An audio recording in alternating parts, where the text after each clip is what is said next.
Welcome to week 3 of Chris's picks for the very first time in Laplace, Louisiana. That's right, the Caldereras have returned home to a house in a bit of disarray. We're not going to lie to you, it's a bit echoey because all our stuff is in one room and the floors have been pulled up.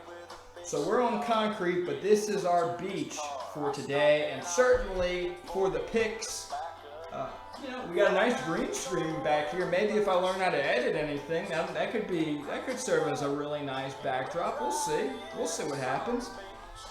We will start like we always do with the recap of last week's games.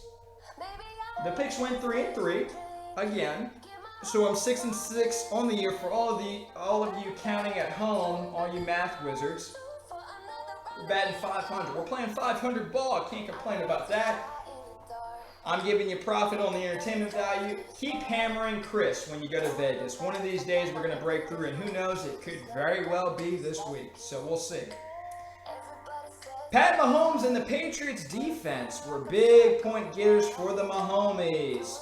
But unfortunately, it was not enough to stave the onslaught, the murder of Gritty and the Jets MVP kicker Daniel Carlson. He had a great game. He was actually the biggest point getter on Drew's team.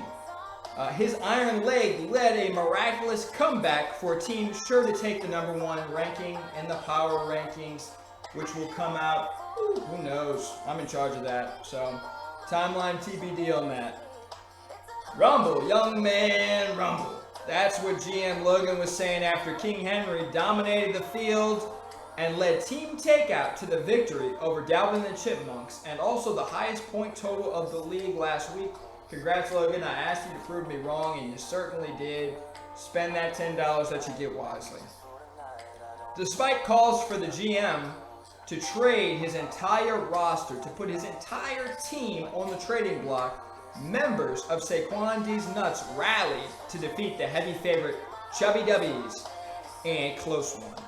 After the game, Tyler Lockett told members of the media that the team would begin to sport shirts saying, "D's Nuts matter," in protest of Jack as the season progresses. Sounds like trouble in paradise. Sounds like a huge locker room issue. We'll see if Jack can squelch it. Here comes the bride. Here comes the bride.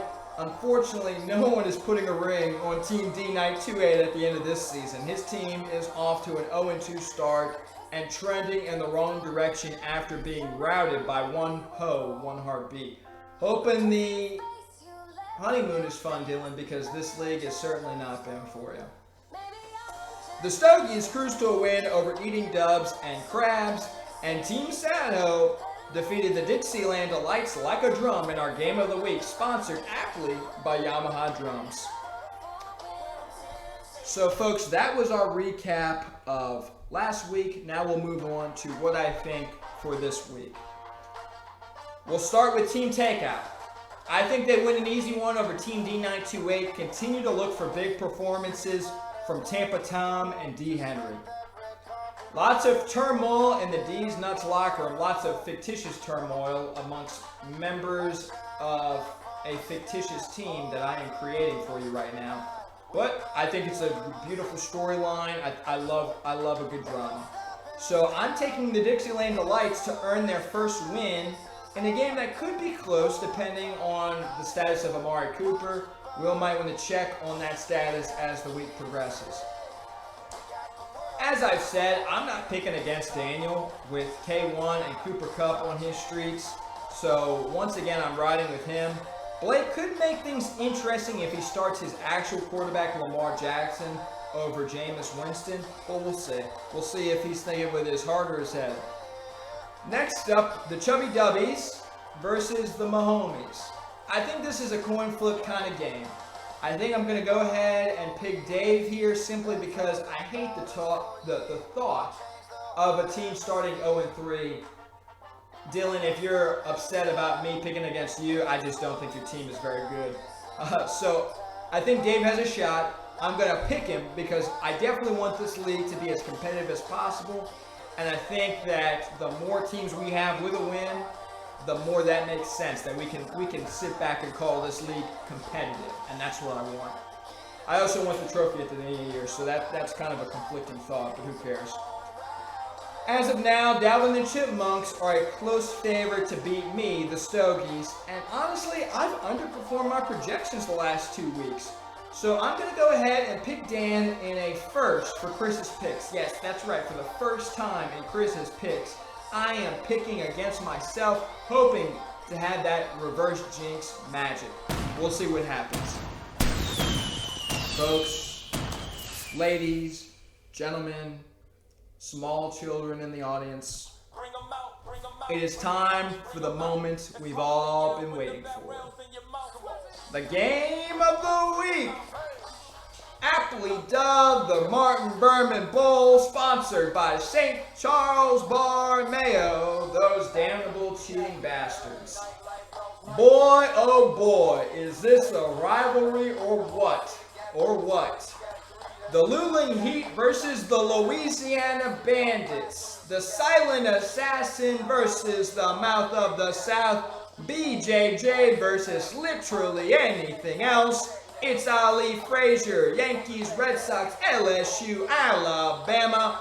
Gritty and the Jets versus Team Sad Ho to decide who continues on the undefeated path and who takes the first L of the year. Honestly, I like my odds with Rodgers, McCaffrey, and D-Hop much more than I like my odds with Cousins, Elliott, and Jefferson, and any man who picks up Teddy Bridgewater in the middle of a week is a desperate man indeed. Harry, I'm once again riding with you in our game of the week. We will see what happens. Now, for the first in show history, we're going to take a moment of silence. Instead of playing a song out, we will take a moment of silence for comedian Norm Macdonald, who passed away last week. I had no clue who this guy was until he passed away, so makes it a bit bittersweet for me. But I did fall down the YouTube rabbit hole once I did hear of his passing, and he has some pretty fantastic stuff. I urge you, if you have some free time, to just go check him out. He's a really funny guy, and he was actually a very good man. He did not care what the public perceived him to be. He did not care what the critics said. He didn't care if he thought his joke was funny or if he was stupid. He went out and did his own thing, and I think that's a very important message that's lost on in today's society. I think that we're in a very follow me era. I think social media has exacerbated that problem. Hopefully we can get more people to pave new paths and create new things and not care what the public perception of them is. But we'll see. Norm Macdonald was a good example of that, and that is why we're going to close out today's show with him. Hopefully I can edit this thing and make it something, although I'm checking my clock right now. It's starting to get kind of late. We got a late jump on this, so we'll see what happens. But once again, thank you for taking the time to watch. We're excited for next week. Have a great week, boys. Go get them.